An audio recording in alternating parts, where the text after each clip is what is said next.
Hello everyone, আমার mini ব্লগে আপনাদের অনেক অনেক ওয়েলকাম। আমি না আজকে ভেবেছি ফুলকপি, আলু আর পনির দিয়ে নিরামিষ একটা তরকারি বানাবো। তাই জন্য আমি ফুলকপিগুলো কেটে নিচ্ছিলাম। আর দেখুন, ফুলকপিটা খুব ফ্রেশ ছিল। আর এখানকার ফুলকপিগুলো না ভাপিয়ে নেওয়ার কোনো প্রয়োজন হয় না, একটু ভেজে নিলেই না বেশ সিদ্ধ হয়ে আসে। আর একটু আলুও দেবো, তাই আলুটাকে চৌকো চৌকো করে কেটে নিয়েছিলাম। তারপর ফুলকপিটাকে নুন হলুদ মাখিয়ে আমি তেলে ভেজে নিচ্ছিলাম। আর আমি না একটু কম তেলই ব্যবহার করি, যেটা স্বাস্থ্যের পক্ষে খুবই ভালো, কারণ তেলটা তো খুব একটা উপকারী না, তাই কম তেলই দিয়েছিলাম।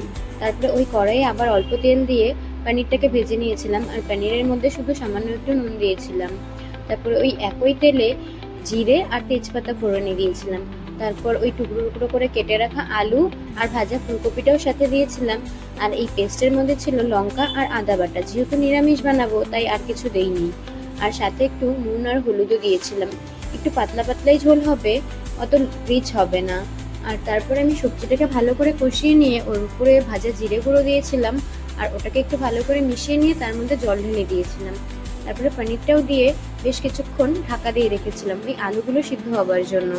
তারপরে সবজিটা ফুটে এলে ঢাকনাটা খুলে ওপর দিয়ে একটু গরম মশলা গুঁড়ো দিয়েছিলাম, আর সাথে একটু ধনেপাতা কুচি দিয়েছিলাম।